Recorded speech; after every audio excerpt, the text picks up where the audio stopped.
अभी अभी बिहार सरकार के द्वारा एक बहुत ही बड़ी अपडेट निकल के आ रही है।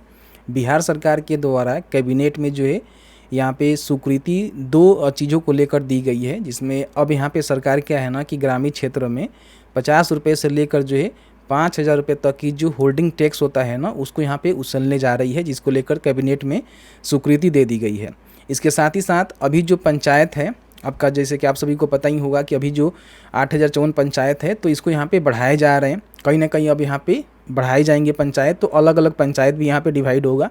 साथ ही साथ यहाँ पे वार्ड को भी अपडेट किया जाएगा और जो आपका जिला परिषद है उसको भी बढ़ाया जाएगा। तो इलेक्शन में भी इसका काम आने वाला है, क्योंकि कहीं ना कहीं सीटें भी बढ़ने वाली है। तो इसको लेकर जो है सरकार के द्वारा इसकी जो स्वीकृति है कैबिनेट में यहाँ पे दे दी गई है। और इसके अकॉर्डिंग जो अपडेट निकल के आया हुआ है कि जो भी गांव के लोग हैं उनको समझिए कि यहाँ पे 50 रुपये से लेकर जो है 5,000 रुपये तक की जो टैक्स है ना, वो यहाँ पे सरकार को देना पड़ेगा। पहले आप सभी को पता ही होगा कि जो शहरी क्षेत्र के लोग हैं उनको यहाँ पे देना पड़ता है, लेकिन अभी क्या है ना कि आपके जो ग्रामीण क्षेत्र के लोग हैं ना, उनको भी यहाँ पे समझिए कि पक्का मकान के लिए, ठीक है, कच्चा मकान पे तो नहीं लगेगा। बाकी आपको पीएम आवास योजना के तहत बेनिफिट मिला हुआ है, तो उस पर सफाई का शुल्क आपको देना पड़ेगा। पेट्रोल पंप, रसोई गैस, जो चिमनी होता है, फिर सिनेमा हॉल होता है, और आपका जो जाला पूर्ति होता है ना, उसके लिए भी आपको टैक्स यहाँ पे सरकार को देना पड़ेगा। अब इसको लेकर सरकार के द्वारा अपडेट निकल के आया हुआ है कि किनको लगेगा, कैसे लगेगा और इसकी क्या कुछ जानकारी यहाँ पे निकल के आ रही है, इसके बारे में समझिएगा, क्योंकि इसका जो नियमावली है उसको भी यहाँ पे जारी कर दिया गया है। अभी अब देखेंगे तो मेरे पास एक पेपर का कटिंग है। बताया गया है कैबिनेट में ग्राम पंचायत कर दर शुल्क नियमावली 2026 को मंजूरी दे दी गई है। कहने का मतलब क्या है कि इसका जो स्वीकृति है ना सरकार के द्वारा कैबिनेट में मिल चुकी है। अब यहाँ पे क्या है कि गाँव में भी 50 रुपये से लेकर 5,000 रुपये तक का जो होल्डिंग टैक्स होता है ना, अब यहाँ पे ग्रामीण क्षेत्र को लोगों को देना पड़ेगा सरकार को, ठीक है।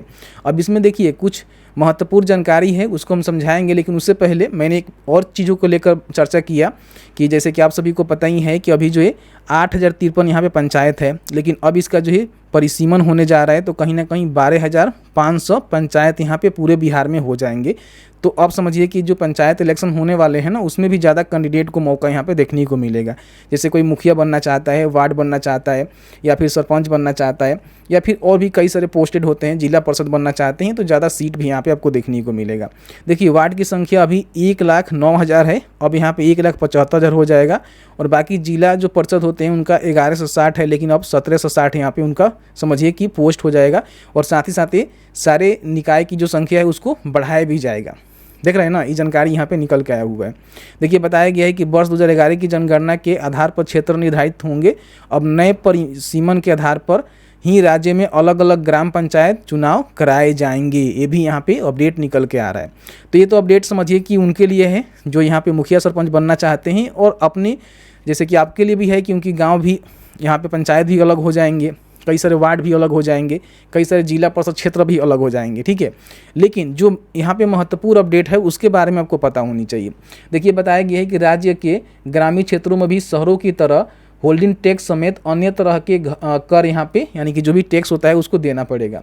ग्राम पंचायत के माध्यम से यह वसूली होगी। इसके तहत घरों और दुकानों आदि पर 50 रुपये से लेकर 5,000 रुपये तक का होल्डिंग टैक्स लगेंगे। राज्य कैबिनेट ने बुधवार को ग्राम पंचायत कर दर शुल्क नियमावली 2026 को स्वीकृति दी है। जल्द ही पंचायती राज विभाग इस संबंध में आदेश जारी करेगा और वसूली की प्रक्रिया भी शुरू कर दी जाएगी।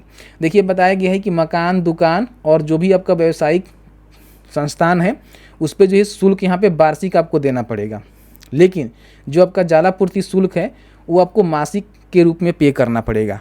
पानी के लिए जो आपके घर में जल नल जो भी चल रहा है वो तो सही ढंग से चल भी नहीं रहा है, लेकिन उसका भी शुल्क सरकार यहाँ पे वसूलने की बात कर रही है। मुख्यमंत्री सम्राट चौधरी की अध्यक्षता में राज्य कैबिनेट की बैठक में जो 25 प्रस्ताव है ना, उसको यहाँ पे मंजूरी दी गई है। बैठक के बाद कैबिनेट सचिवालय के अपर मुख्य सचिव अरविंद चौधरी ने बताया कि गाँव में कर वसूली किए जाने का प्रावधान पंचायती राज अधिनियम में पहले से है, पर कर वसूली की अब तक कोई नियमावली नहीं बनी थी। और यहाँ बताया गया है इस कारण ग्राम पंचायत तो कर की वसूली भी नहीं कर पाती थी। अब कर वसूली करने का रास्ता साफ हो गया है। उन्होंने कहा कि भवन, घरों, व्यावसायिक उपयोग की जाने वाली जमीन, हॉट बाजार, होल्डिंग आदि पर कर की वसूली की जाएगी। ग्राम पंचायत को आर्थिक रूप से सख्त करने को लेकर यह निर्णय लिया गया है। ठीक है, तो यहाँ पे देखिए, अब यहाँ पे जो टैक्स आपका लगने वाले हैं ना, उसकी यहाँ पे सूची भी दी गई है। आपको समझ में आएगा, एक बार थोड़ा सा वीडियो देखिएगा, समझिएगा, आपको समझा देते हैं। देखिए, बताया गया है कि आपका जो आवास की कर की दर है ना, वो प्रति वर्ष यहाँ पे आपको देना पड़ेगा। ठीक है, जिसमें आपका अर्ध पक्का मकान है तो 50 रुपये वार्षिक आपका लगेगा। अगर पक्का मकान है तो आपको जो है 100 रुपये वार्षिक यहाँ पे जमा करने पड़ेंगे, सरकार ये आपसे वसूलेगी। ठीक है, बाकी अगर कच्चा मकान है तो उस पर कोई भी आपको टैक्स नहीं देना है। बाकी अगर आपका पीएम आवास योजना के तहत मकान बना हुआ है तो 25 रुपये आपको देना होगा, ग्रामीण विकास विभाग देगा, आपको नहीं देना है, वो सरकार यहाँ पे पे करेगी। बाकी सफाई शुल्क आपको 30 रुपये देना होगा प्रति वर्ष। पेट्रोल पंप का यहाँ पे बोला गया है कि आपको जो है 5,000 रुपया, कोई पेट्रोल पंप चलाते हैं तो उनको देना पड़ेगा। रसोई गैस एजेंसी वाले को 5,000 देना पड़ेगा, ईंट चिमनी वाले को 5,000 देना पड़ेगा, और सिनेमा हॉल जैसे अगर कोई मान लीजिए हॉल चलाता है तो उसको 5,000 प्रति माह यहाँ पे प्रति साल देना पड़ेगा। एक टैक्स यहाँ पे सरकार को जमा करना पड़ेगा। बाकी जलापूर्ति के लिए जो आपका समझिए कि घर में पानी आ रही है कि नहीं आ रही है, उससे मतलब नहीं है, लेकिन सरकार जो है 30 रुपया प्रति महीने, ये अपडेट यहाँ पे निकल के आ रहा है। तो इस प्रकार से सरकार यहाँ पे जो कर है ना, वो यहाँ पे आपसे वसूलने जा रही है। अब इसके बारे में आप क्या सोचते हैं, अपडेट को लेकर जो है आपके मन में क्या कुछ चीज़ें हैं, तो आप कमेंट सेक्शन में कमेंट करके बता सकते हैं। जो सरकार की तरफ से अपडेट निकल के आया हुआ है वो मैंने आपको क्लियर करके बता दिया हुआ है। बाकी आप इसके बारे में क्या सोचते हैं, आए तो नीचे कमेंट सेक्शन में कमेंट करके बता सकते हैं। मिलते हैं एक नई वीडियो में एक नए टॉपिक के साथ। तब तक के लिए वीडियो देखने के लिए आप सभी का दिल से बहुत बहुत धन्यवाद।